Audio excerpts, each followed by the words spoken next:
Hello, everyone. Thank you for joining us. I'm Adrianna Kimbrial. I work with the California Rural Indian Health Board on the Project PaTHwAY HIV Prevention, Viral Hepatitis, and Substance Abuse Project. If you've joined us before for part of our series over the course of this month, thank you for sharing your time with us and for joining us to learn more from our presenters. Today, our fourth presenter is Cheyenne Garcia, and she'll be talking to us about art and activism. And she actually comes to us from the Bay Area right now. I think she just recently moved, but she will do an introduction, and we'll probably have you share a little bit about yourselves, and then she'll do her session. So Cheyenne, you can go ahead and get started. All right. Hello, everyone. I am really thankful to be here with you today, and I hope you're all having a great day so far. As we usually do with our Indigenous communities, I wanted to start off with an introduction. So normally I would say, let's go around the room, but it's a little different in a Zoom meeting. So I would just like you to all introduce yourself and let me know a little bit about you that you feel comfortable sharing. Thank you.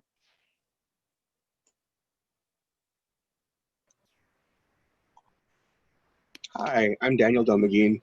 I'm the Behavioral Health Manager at CRIB. I was working on the Project PaTHwAY project before, and I'm now just kind of working with it on the side.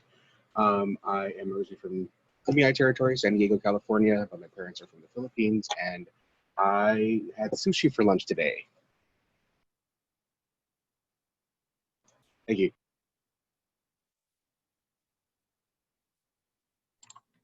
I'm Adrianna Kimbrial.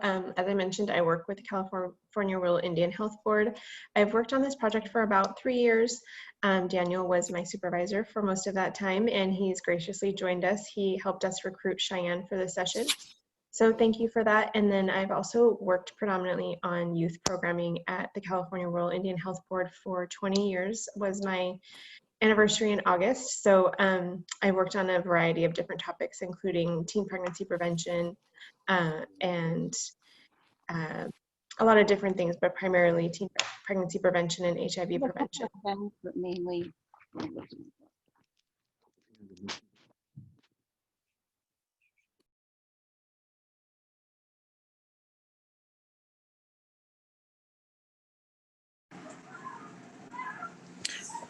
Hello, my name is Amy Orozco, and I'm from Tule River.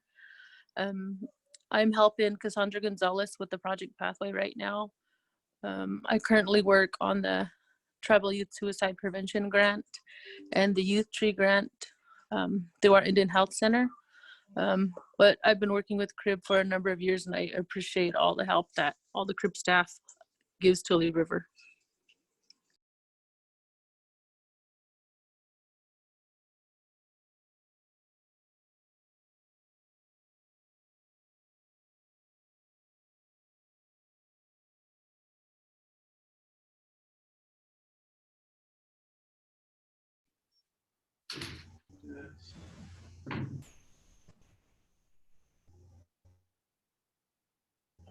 Hello, everybody. My name is Eric Ruiz. I work in HOOPA under the Suicide Prevention Grant. It's in HOOPA.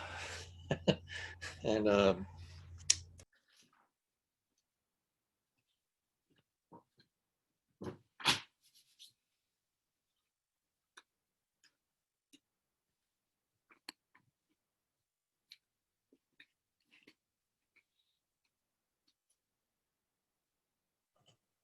Is that everyone, or do we have one more? So this is Ananakai. I'm with Sierra Native Alliance in Placer County. I'm not sure, I missed the instructions for the introduction, but we're a Project PaTHwAY site.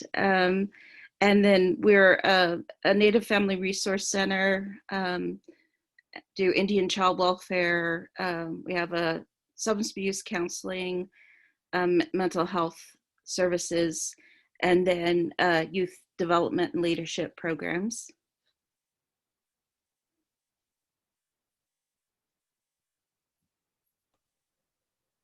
Awesome. Thank you everyone for sharing.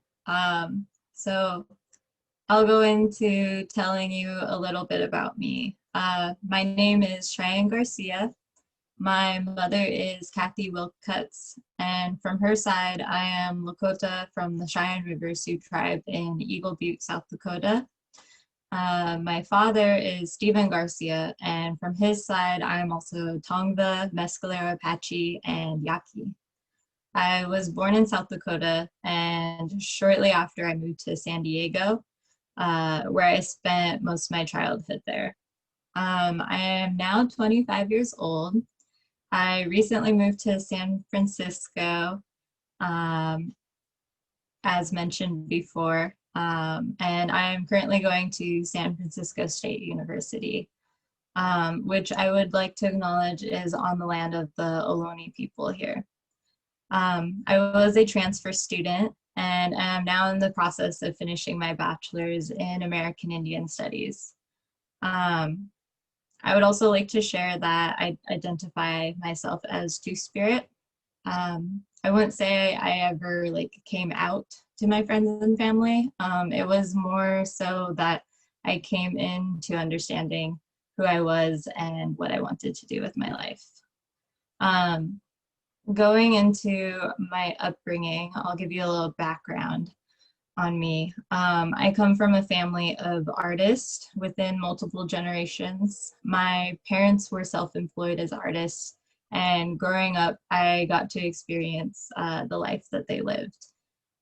We got to travel to Europe to dance overseas.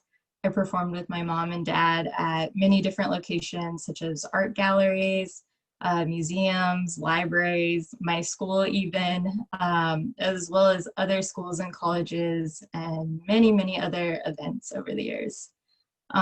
Growing up, I was always presenting and interacting with people who weren't familiar with my culture. And so it gave me an interesting perspective in sharing that. I would say that as I got older, it was really cool to see my parents giving workshops on culture and participating with our local American Indian Youth Center in San Diego. Seeing this work inspired me to want to create art and be involved with our local Indigenous community too.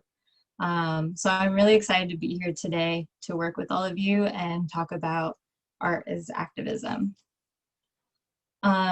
So from what I understand, you guys are all lead staff helping with Project PaTHwAY.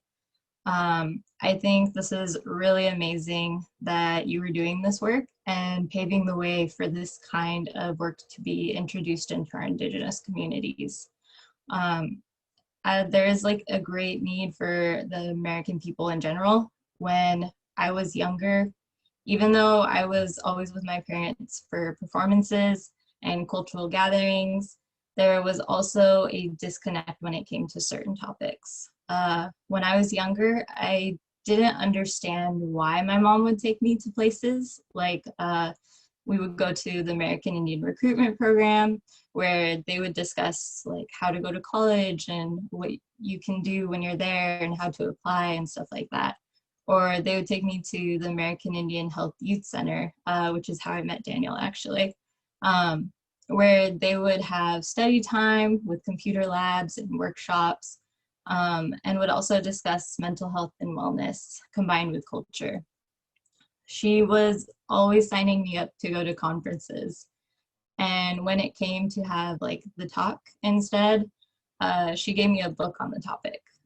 So there was never really a connection. We never really talked about these things that are involved with Project PaTHwAY and mental health and suicide prevention and stuff. And it was just a mutual understanding that I would go to these events and learn as much as I could.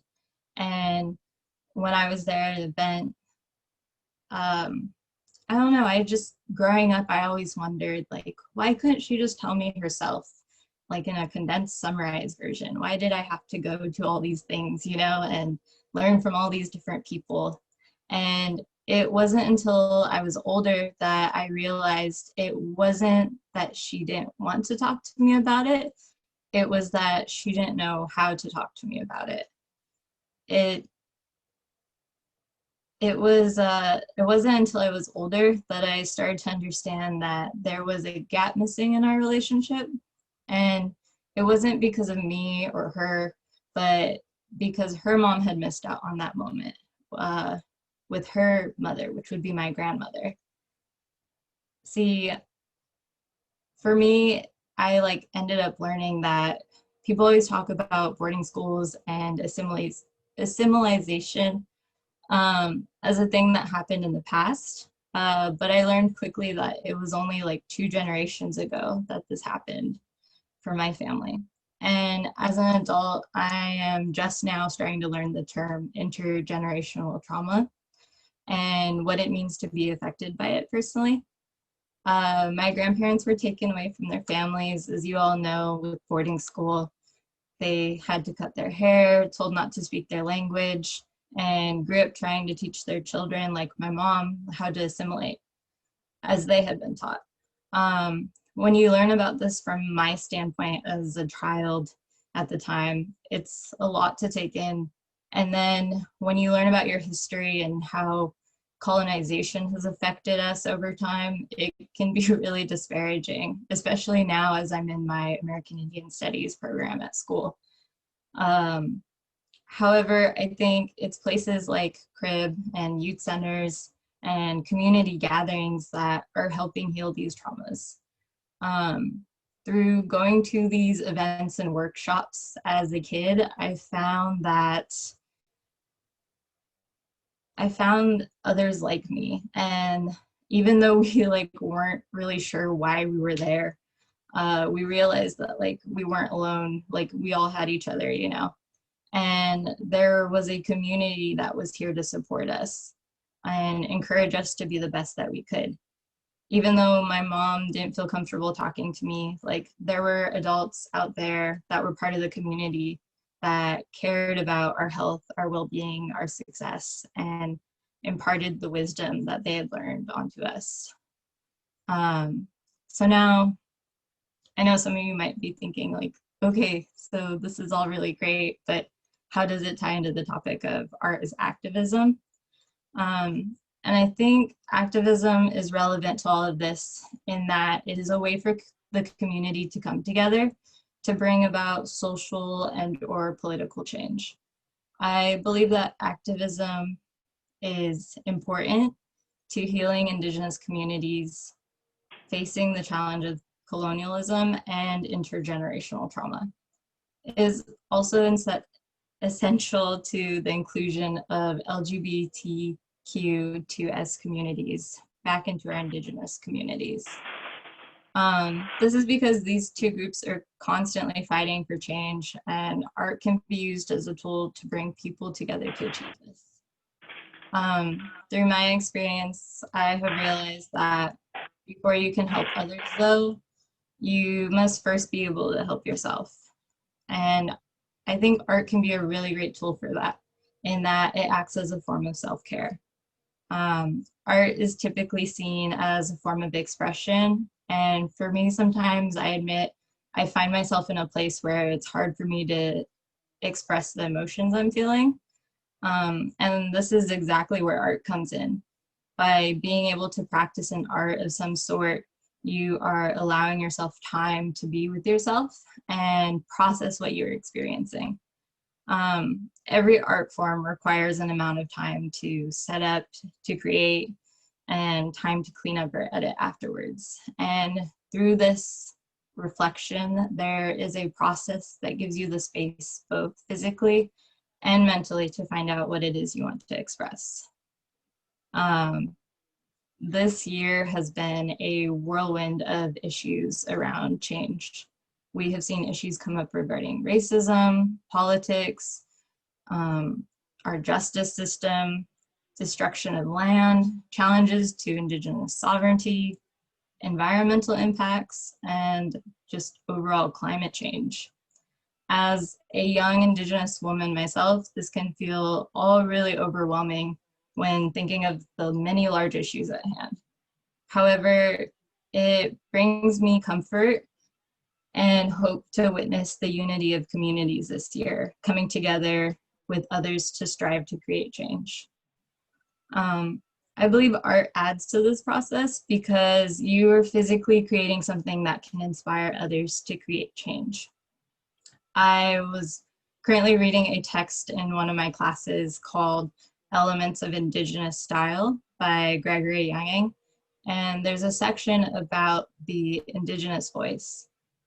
He explains that the contemporary Indigenous voice is a unique mode of cultural expression. It draws from a blend of traditional and contemporary sources, including Indigenous historical perspectives and contemporary Indigenous existence. I found this really relevant to our topic today, and it really clicked for me because when you're creating art as a form of activism, you are using your voice. No one else has your voice, your cultural knowledge, or your experience as an Indigenous person to express the issues that you choose to express. No one else can tell your story as you can. Your voice is unique and important, and through art, we have the opportunity to tell our stories, to inform others of issues we face, and to inspire others to a call to action to create change. This can come in many forms. I personally have seen murals done in cities to honor missing and murdered Indigenous women, children, and Two-Spirit people. I have seen podcasts like Media Indigena and All My Relations that exist on mainstream platforms like Spotify. And it's just really cool to see how they amplify and uplift voices in the Indigenous community for like your everyday person to listen to these issues that we experience. I've also learned that there are Indigenous queer writers and poets like Julie Driscoll, Joshua Whitehead, and Billy Ray Belcourt, who create work that adds to Indigenous discourse and challenges readers to examine social norms and dive deeper into their underlying meanings. And this is just from like someone sitting down and creating something, you know?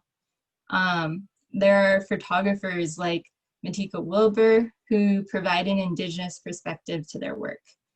I would like to also mention that there are digital artists that are able to create demographics and visual representations of statistics, of data, and inform others on issues with their communities. Last year, I went to a lecture on campus that spoke about the Indian Health Center here in the Bay Area, and there was a woman with them that had created these beautiful pieces of digital art that incorporated like Indigenous culture with the informational text that they were trying to convey. And just the fact that she was able to design their logos and help the group share their issues, it was just really inspiring how like this one little thing could make their cause like so cohesive, you know? I also really like, I saw the coolest thing in the beginning of the year was my first Two-Spirit powwow. It was actually ran by my professor, Roger Kuhn. He was the president and he was able to organize this whole thing. It was amazing to see like the small changes that were done, like allowing everyone to dress in whichever category and degendering the head dancer roles. So it was just like head dancer, head young dancer, you know. And it just made such a difference and really created an all-inclusive space. You could see the gathering of community and honoring of Two-Spirit individuals in the space. And I just found it amazing that like one person could create this change for all of these people who attended. I believe like these examples are all important contributions to art as activism. And there are so many other avenues that you can go through too. Another point I also found inspiring and empowering is that prior to the American Indian Religious Freedom Act of 1978, our people weren't even allowed to practice our culture, to sing our songs, create our beadwork on objects that were considered sacred, or gather on land for ceremonies. It was all prohibited. And to know this and know that I can do these things now makes me feel like I have a calling to these traditions, and to do it for my ancestors who couldn't. We come from a long line of adversity, colonization, and surviving through genocide. So the mere act of living, I feel like, is a form in itself of activism. Also, when I think about Indigenous issues and what is important to us as a collective, for me, it's our land, the well-being of our community, and our ongoing relationships with the state and federal government. I find that this all relates back to activism in that there is again that theme of community and policy or social change. For you, it might be something different. Whatever it is, you should feel free to go out and create something so that you can inspire someone else to feel what you're feeling and help solve a problem that needs solving. In another book I've read for my classes called Queer Indigenous Studies, the first chapter, written by Chris Finley, discusses the ideas of heteropatriarchy and heteronormativity as ways of giving power to colonial structures. Finley also says that these topics should be analyzed and taken seriously so that Native studies and communities can expose these hidden ways of colonization and reclaim their power. When I read this, I found myself like blown away and inspired in that there are probably so many opportunities to express this one sentence in a visual form. Like, how can I create something that can challenge these norms and reclaim my voice as an Indigenous Two-Spirit artist? I see a lot of connections between activism, Indigenous issues, and using art as a form of expression. You can really do a lot. It just depends on where you want to start and where you want to go. Also, in chapter 5 of the same text, I really loved how Cooley Driscoll explains it when speaking on Two-Spirit people. Driscoll says that it was told to us that what's important is how you help your family and how you take care of your people, how you treat people around you, and what you do to give back. That essentially defines you as a person, and not who you choose as a partner. I find this important because whether you are Indigenous or non-Indigenous, straight, bi, lesbian, gay, queer, Two-Spirit, trans, non-binary, spiritual, not spiritual, we should all be defined by what we do and not who we are. I hope today that I have given you some inspiration to go out and feel like you can create something to inspire change in your community. And I would just like to wrap it up with opening the floor for anyone who has any questions, collaborations, ideas, and we can really like gather together and discuss whatever it is that you would like to discuss. Thank you.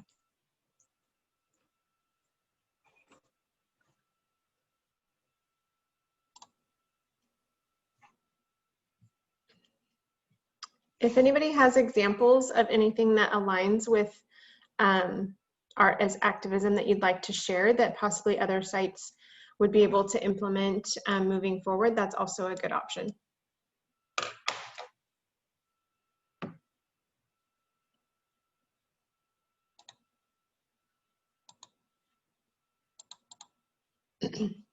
I know that for our project, one of the things that the sites have been tasked with completing as deliverable is to create role model stories based on the community promise intervention. And I know that that is artistic in its own way because it combines a written story based on an interview, and then it combines a visual medium such as artwork embedded into a poster to accompany the text. one of our sites, Toyabe Indian Health Project, created a really great video that showcased their local community terrain and areas that are signify their community. And they also highlighted the story in a very digitally advanced way. It focused on sharing the role model story through text message. So those are just a couple of examples of things that our team has been working on over the past several years. But does anybody else have ideas of ways that they use art as activism that is aside from those two examples?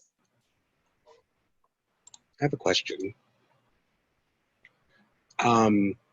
So Cheyenne, you were talking about MMIW and going to rallies for that and seeing the art related to that, and then the examples that Adrianna gave of artwork that was produced through our project. One of the issues with all of this art as activism is the silencing of voices and utilizing art as a way to amplify voices. But oftentimes in our own communities, Indigenous communities, communities of color, queer communities, they fall on deaf ears or fall onto blind eyes. So how does your art or art that you have seen and experienced kind of cut through that? And I don't know if make is the right word or force, but how do we utilize art to make sure that the voice is heard? I don't know if that makes sense. Thank you for the question. I think that in order to make this heard, it's getting it out there and having it visually like there for people to see, finding ways to create these arts in places that are very commonly like visited. Like you can commission art for a building that many people go to, or maybe put an art feature on a website page. I've found even little things like posting art on social media. I will have people comment and be like, wow, this is really cool. This is the coolest thing I've seen today. Or like, wow, I didn't know about this topic, So really like sharing wherever you go and like including art into those spaces where you don't think that it could exist and finding a way for it to exist is really helpful. Thank you. Does anybody else have questions or comments to share? This is Anno. I just wanted to share. Thank you, Cheyenne. It's good to see where you're at and what you're doing. So I was just thinking in terms of like two-spirit art and activism. So I'm maybe an old timer in terms of HIV work. And I'm thinking like in the 90s, the posters and education materials that were created for HIV by programs all over were like the first time there was a two-spirit presence, I think, in health education. And, what a beautiful history in those old posters and artwork. But I was just thinking about that link that actually the HIV prevention actually created a platform for discussion of that intersection between being Native and GBLTQ.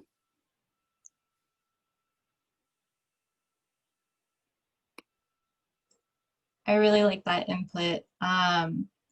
Yeah, I think it's really important to acknowledge those intersections and to recognize that we all have like different backgrounds that we're coming from, and taking those backgrounds and seeing how they apply to the person we're meeting and their backgrounds. And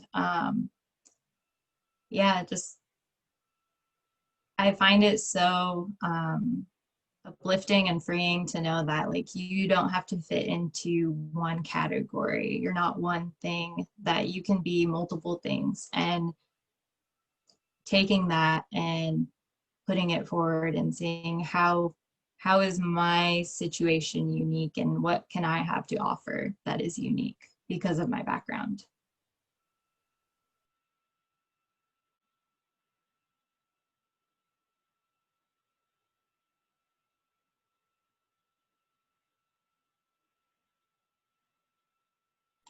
Sorry, I was muted. Any other questions before we close out?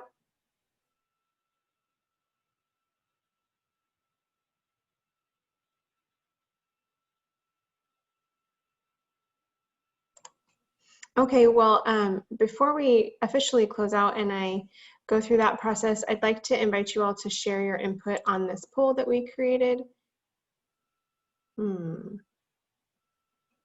Daniel, do you know what this message means? He created the poll for me. Is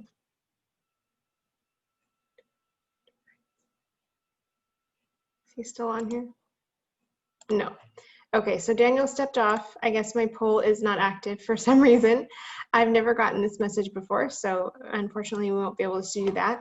But in closing, I just wanted to again thank Cheyenne for sharing with us and keeping options of how to approach this work open in our mind, and give examples of ways that we can continue to do this work in a more artistic and open-ended way, and allow for inclusivity of all different types of groups of people, and just for taking the time to prepare and share for us. It's been a great joy to have all of you join us during all of the sessions over the course of this month. Hopefully you all got some information that was useful to you and inspires you to continue working on this project after the 29th, which is the close of this 5-year project.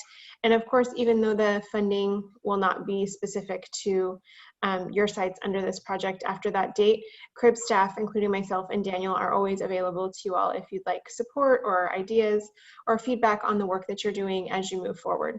So Cheyenne, did you have anything else that you wanted to share? I just want to say thank you everyone for joining me and taking the time to be here, and just keep doing the work that you're doing. I really appreciate it. I find you all inspiring, and even though I'm in college right now, when I graduate, I hope to be in your footsteps and work with the community as well. Well, I definitely think that you have some experience and insight that will help you to make that come to fruition. You're already on that path. So keep doing what you're doing and reach out to us if you need anything at all. And then everyone else, thank you for your time and have a great afternoon.